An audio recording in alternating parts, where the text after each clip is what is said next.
Hey everybody, and welcome to BingeBot. We recap all latest and greatest TV shows to help keep you in the loop. Today, more international espionage awaits in The Night Agent Season 2, the follow-up to Netflix's smash hit spy thriller. As always, if you guys want to support our channel and get immediate access to new videos along with other perks, you can do so via YouTube memberships, Patreon, and Buy Me a Coffee. But with that said, let's jump right into the recap, starting with Episode 1, Call Tracking. Almost a year after the events at Camp David, Peter Sutherland is now undercover in the heart of Bangkok, Thailand, and now works hand-in-hand with fellow night agent Alice Leeds to map the trail of a leak in the CIA. Following their main suspect, Warren Stalker, the pair are somehow outed as spies, which is completely unexpected, as the agency program that they work for, Night Action, is highly classified, with only a few select people in the government who know about it. A harrowing chase through the streets ensues, ending tragically as Alice is ambushed near the extraction point, leading to her being shot and killed. Alice! Meanwhile, Peter, suffering from his own bullet wound, manages to escape into a body of water and drops off every radar that he's able to. 1 month later, Rose Larkin, Peter's close ally and romantic interest, whom he hasn't contacted since he became a night agent, receives a mysterious call from an unknown man inquiring about Peter. And after a brief conversation, during which Rose explains that she has no idea where Peter is, the man hangs up. But concerned for Peter, Rose decides to reach out to Catherine Weaver, Peter's handler in Night Action. Unable to answer her questions in full, Catherine assures Rose that they will find Peter, but it's in her best interest to stay out of it.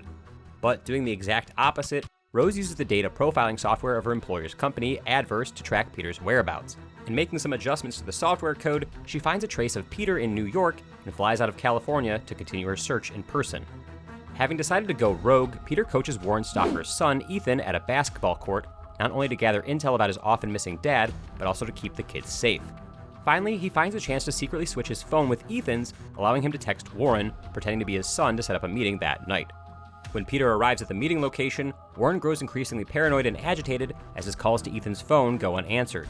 Upon realizing that Ethan's not at their agreed-upon restaurant, Warren knows for certain that he's been set up and attempts to flee, prompting Peter to chase him. Despite Peter cornering him in an abandoned amphitheater, Warren manages to slip away when he realizes that Peter can't shoot him as he needs him alive and not dead. Following him through a maze of alleys, Peter's stunned to find Rose out of nowhere, having managed to track him down, only for a bullet to whiz over their heads a moment later. Realizing that they're under attack, the duo escape together, understanding that the same people who killed Alice in Bangkok were able to track Rose and use her to finally locate Peter. Episode 2, Disconnected.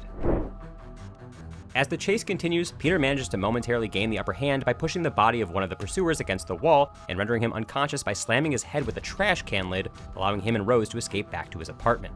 Once Rose begins demanding answers for why Peter decided to go rogue, he explains that he can no longer trust anyone, not even his superiors at Night Action, as he believes someone from within leaked that he and Alice were in Bangkok on a secret mission. Given everything that they mean to each other, Peter admits that Rose is the only person that he can trust, leading her to help him track down Warren using her updated version of Adverse. Between that and the information that Peter had already collected on custody battles and fake passports, they predict that Warren will target Ethan at his next basketball game.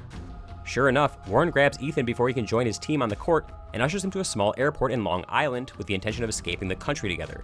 Having found Ethan's stepfather, Frank, beaten and handcuffed in the locker room for trying to stop Warren, Peter and Rose rush to the airport just in time. After a swift but violent fight, Peter subdues Warren and takes him in for a private interrogation in an abandoned building. Meanwhile, Noor Tahiri, aide to the UN's Iranian ambassador Abbas Mansouri, meets with a CIA agent to trade sensitive information in exchange for her family's asylum. Through her, the CIA learns the Iranians could be in possession of classified information fed from a leak within the CIA itself. And giving stock to Noor's claims, Warren folds during interrogation and exposes a covert program initiated by the CIA called Foxglove, which was a chemical weapon program that was terminated years ago. Such intel requires the utmost secrecy though, which Warren pays the price for sharing, as before he can breathe another word, a sniper bullet cracks through the window and renders him dead. The whole program was shuttered years ago. What program? It was called Foxglove. It dealt with experimental weapons that were mostly chemical in As the Force throws Warren's body to the ground, the phone in his pocket begins to ring, and the distressed Peter is the only one there to answer the ominous call. Episode 3, Government Property. Upon answering Warren's phone, Peter speaks with the man who bought the intel, major intelligence broker Jacob Monroe, who also happens to be the man who called Rose to ask her about Peter. With a confident, calm tone of voice, Monroe gives Peter the choice of surrendering or letting Rose die. Since neither is an option, Peter calls Rose and tells her to hide immediately. Thankfully, the warning comes right before she's trapped on a bus home to California, and she makes a break for it. During her dash to freedom, she stabs one of the men who grabs her, the same man who killed Alice, and is promptly and unexpectedly swept off the streets to safety by Catherine. Despite their current distrust towards each other, Catherine meets with Peter, and in thanks to her for saving Rose, he decides to trust her and tells her everything that happened in Bangkok, as well as all the information that Warren gave him. In recognition of her tracking skills, Rose is allowed to stay on the investigation to hunt the man she stabbed to get away, finding out that his name is Solomon Vega. Moreover, they receive some help from Noor, who provides them with a set of images of Vega dropping off a briefcase later seen in the hands of her boss, Abbas Mansouri. While Peter and his team attempt to connect the dots, a top-secret mobile lab that was operating under the Foxglove program is hijacked during transit by a small crew of masked mercenaries. The squad leader of the mercenaries, Marcus Dargan, moves under orders from his cousin, Tomas Bala, to execute plans made from a prison cell in The Hague, Netherlands by Tomas's father, the infamous deposed dictator and war criminal, Victor Bala. Episode 4. Desperate Measures. With Noor's help, Peter and Rose draw up a plan for them to infiltrate the Iranian mission house during an elite party to get copies of whatever files are stored within Abbas's briefcase.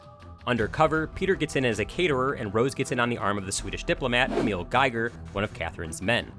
After Peter forces a reboot of the CCTV system, they have 15 minutes for Noor to slip him in a keycard to get into Abbas's office and recover the files. However, head of mission security, Javad Rahmani, clocks Peter, grows suspicious, and asks for his help in the kitchen. Panicked, Noor gives the keycard to Rose instead, who races against dwindling time to continue with the plan. While Rose sneaks into Abbas's office, Peter endures rigorous questioning from Javad about his job and life as a caterer. Unable to trip him up on the details, Javad leaves 2 of his guards with Peter to scare the truth out of him instead, while he deals with the distraction Noor caused by intentionally spilling drinks on the cooperative Emil. Immediately, Peter begins to fight his way out of the mission, breaking one of the guards' collarbones in the process.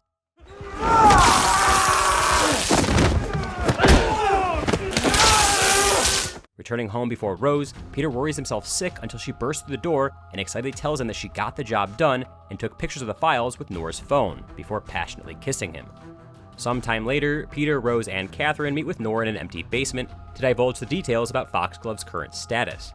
Fully aware of the significance of the files, Noor surprises all of them by firmly declaring that she won't hand over the photos that Rose captured until she has absolute certainty that her family has been safely evacuated from Iran.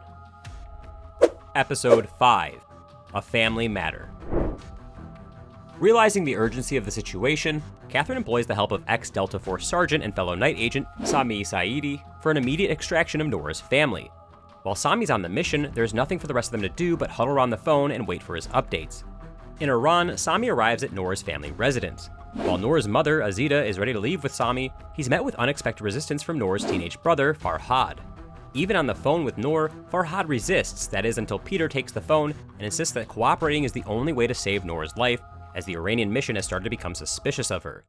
But now they're suspicious of her. She's in danger. Your sister needs your help. Yes, I understand. Make Noor safe. That's what I'm trying to do. Nonetheless, Farhad's already kicked up too much fuss, leading their neighbors to attempt to stop Sami from leaving with Noor's family, breaking the back window of his truck, and eventually triggering a police chase, forcing Sami to take violent action and kill the police officers. Agitated by Sami's actions, Farhad changes his mind once again and grabs the gun of one of the dead cops, takes aim at Sami, and pulls the trigger. Skillfully, Sami dodges the bullet and instinctively returns fire, killing Farhad instantly with a shot to the chest. Upon receiving Sami's update about the sudden turn of events, Peter shockingly hangs up the phone and decides to lie, telling Noor that everything went fine and that both her mother and her brother are safe and sound on their way to the US. Episode 6. A Good Agent. As the relieved Noor steps out to take a call, Peter tells Rose and Catherine the truth about what happened in Iran. Unable to stomach the lie, Rose's face gives it away when Noor returns. Understanding the magnitude of the situation, Rose decides to tell Noor another lie, informing her that her brother only broke his arm in the escape, but other than that, he's alive and well. Believing that Rose is the only one who's telling the truth, Noor hands her a drive with the files on it and returns to the mission. There, Javad and Abbas call Noor in. While she's concerned they may have completely uncovered her betrayal, what follows is actually much worse. Abbas, in a gentle voice, explains that he received news of a disturbance at Noor's home in Iran and her mother's now missing. Regarding her brother, though, the details are still foggy, which is why they show her an image of his corpse, asking her to identify the body, much to her horror and confusion. To complicate things further, once Peter and Catherine view the documents that Noor gave them, they find that they have nothing to do with Foxglove. Instead, they contain a list of Iranian dissidents living in Europe who are in immediate danger from the Revolutionary Guard, Iran's elite military force. Analyzing a watermark on the leaked documents and cross-referencing surveillance footage, Catherine traces where the documents came from and ends up confronting French UN sustainability officer Jacqueline Laurent, who admits that she sold intel to Vega for years. With Peter and Rose acting as surveillance and backup, Catherine secures a meeting with Vega by pretending to be a friend of Jacqueline's. Vega proves to be more cunning than anticipated, though, as he's hacked into Peter and Rose's communications, giving him access to every move and strategy that they discuss, and leaving Catherine at a severe disadvantage. But once she realizes that their communications are compromised, Rose quickly turns the situation around by cleverly feeding false information to Vega's team, leading them on a wild goose chase. While this diversion buys Catherine more time, the situation takes a dark turn when Vega confronts Jacqueline for betraying him and, without hesitation, shoots her dead. With that same gun turned on a defenseless Catherine, Vega doesn't expect Peter's sudden arrival, which creates an opening for Catherine to shove and disarm him. Laying face down in a pool of broken glass, Vega lets out an arrogant laugh, clearly believing that he still has the upper hand. Episode 7. Tilt.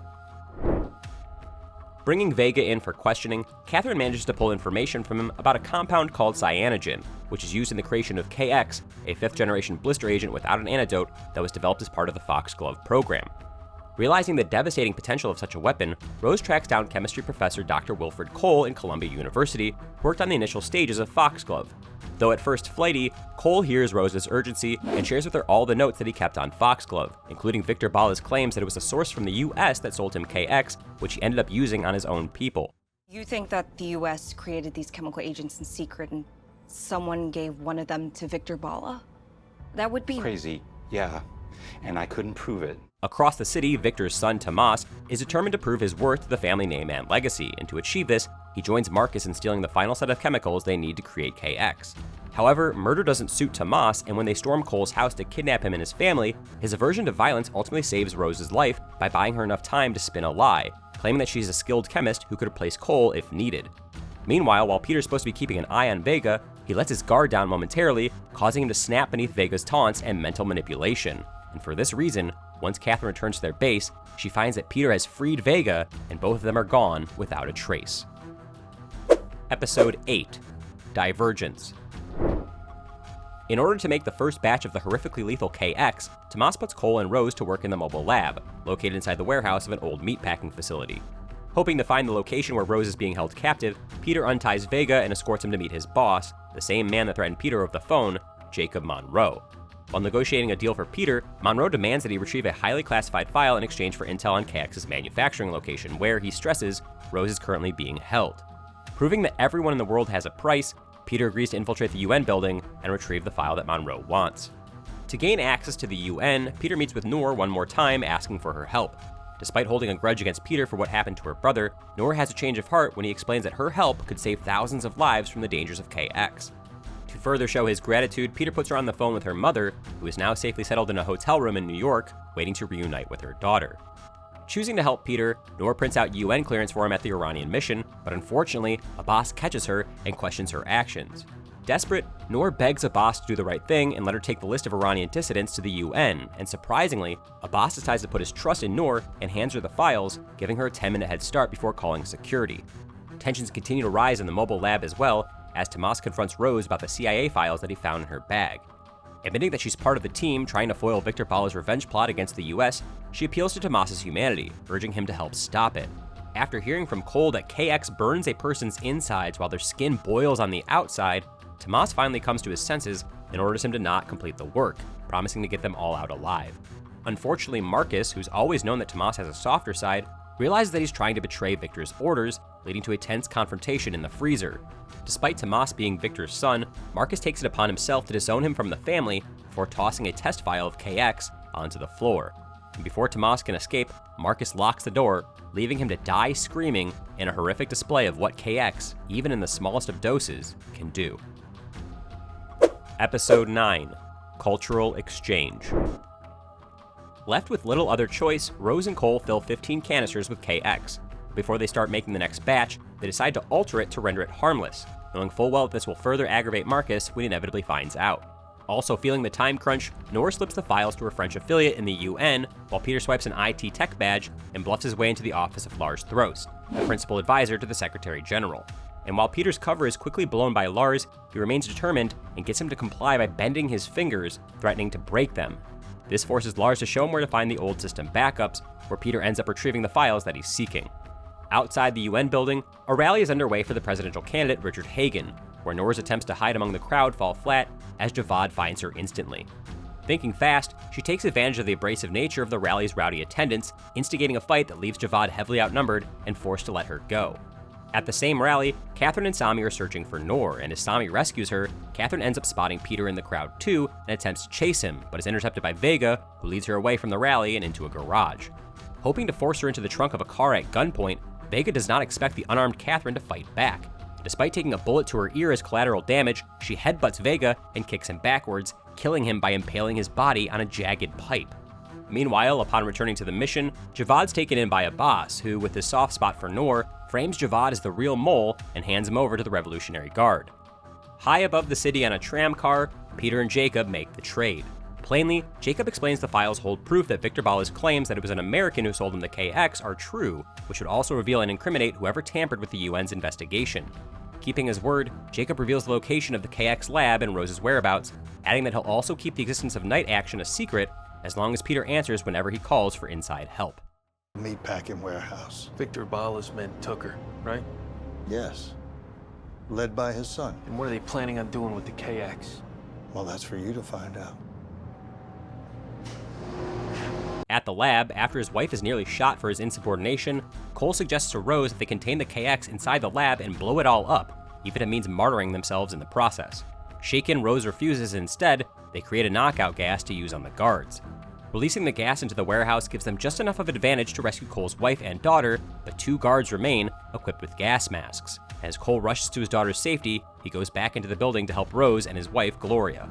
Just in the nick of time, Peter arrives at the warehouse, taking down the remaining guards and saving Rose, Cole, and Gloria. And as the police move in to swarm the warehouse, Rose warns Peter that Marcus and his men still have 15 canisters of KX, and their first stop is the UN building, putting all of Midtown Manhattan at risk. Episode 10, Buyer's Remorse. On the high-risk threat of chemical warfare, authorities swarm the UN building to flush out Marcus and his crew, who have already infiltrated the premises as maintenance workers and planted most of the KX canisters in the air vents. At the first hint of trouble, Marcus changes into a security uniform while his men disguise themselves as civilians, and thanks to Rose's monitoring on the security cameras though, she's able to identify each one of them for swift attainment, except for Marcus, who manages to escape the building with one final canister of KX. Racing against a city-wide search for him, Marcus heads to the hotel room where Tomas's girlfriend, Sloane, is staying and tries to coerce her into helping him escape. However, having always distrusted Marcus, Sloane refuses and soon finds herself held at gunpoint, while Rose and Peter track her location and come knocking on her hotel room door. Despite telling them to leave her alone, Sloane cleverly makes the universal distress signal with her hand as she opens the door and then hits Marcus with a vase the second it closes.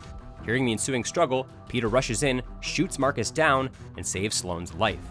As suspected though, Marcus had rigged the final KX canister to release through the vents when the hotel's power reaches its afternoon peak, and thrown into a state of emergency, the building is evacuated and a full system shutdown commences.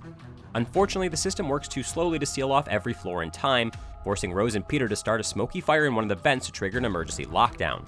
This successfully keeps the building safe and saves countless lives across the city, as all of the KX canisters are neutralized and contained.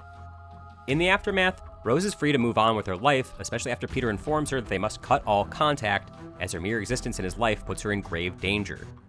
I just want a normal life. You deserve one. But Promise me. Just forget about me. I can't.